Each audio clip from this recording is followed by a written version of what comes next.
Foreign Minister Safadi, more than welcome to jump in if you'd like. I think there's a question that's missing here. And the question is, why should Israel facilitate UNRWA's existence in Jerusalem, in Israel? You have a situation where Israel would not welcome in an Iranian embassy because we know what Iran is about. It's only attacked Israel once, but we know it seeks Israel's destruction. I know you're passionate about UNRWA's mission and the aid and the social services and the education. I understand it. But ultimately, UNRWA and UNRWA officials have stated this publicly to certain audiences, that its mission is to pump up the refugee rolls in the hopes that there comes a day that the Jewish majority in Israel can be erased. They've said it.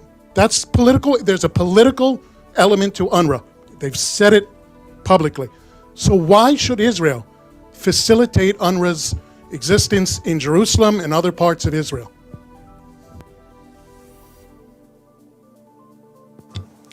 Because Israel is not above the law.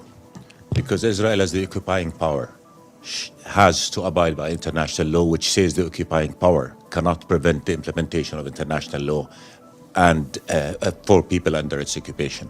Because Israel cannot deny Palestinians the right to live, the right to go to school, the right to eat, and the right to breathe, and the right to hope.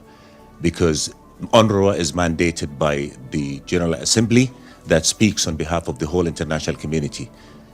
That is why UNRWA exists. UNRWA is there to help Palestinian refugees as mandated by the United Nations. Israel has no right, has no jurisdiction legally over the occupied territories except for guaranteeing the safety and well-being of people under its occupation. That is international law, and that is why Israel is, by international law, should be committed to allowing UNRWA in. It can violate international law. It has done so over and over and over again, but that wrong does not mean that Israel has a right to doing that. That is why we have international law. That's why we have the United Nations. And if every country decides to be a pariah state and start violating international law, undermining international humanitarian law, then our world will be a jungle. So a quick follow-up to that. So if Israel sees a threat that the international community has essentially imposed upon it, it has no right to... Where is the threat that the international community is imposing? Is it a threat to feed children? No. Is it a threat to allow children to go to school? Is it a threat to vaccinate people against polio? Is it a threat to say the Palestinian people have rights, inalienable rights, anchored in the Charter of the United Nations?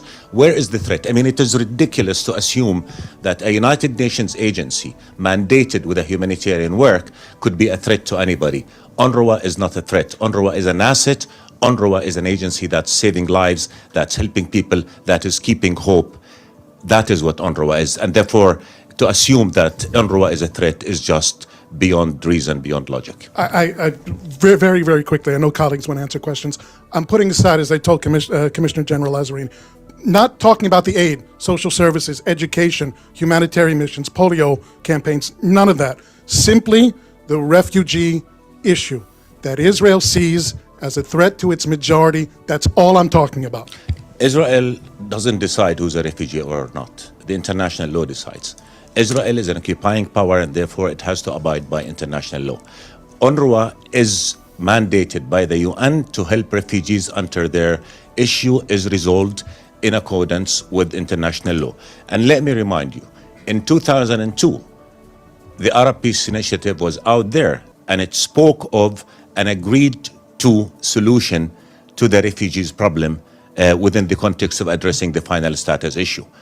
How could a child be a threat to Israel? How could Palestinians who are living under Israeli occupation be a threat to Israel? And how could applying international law be a threat to Israel? We have to speak facts here.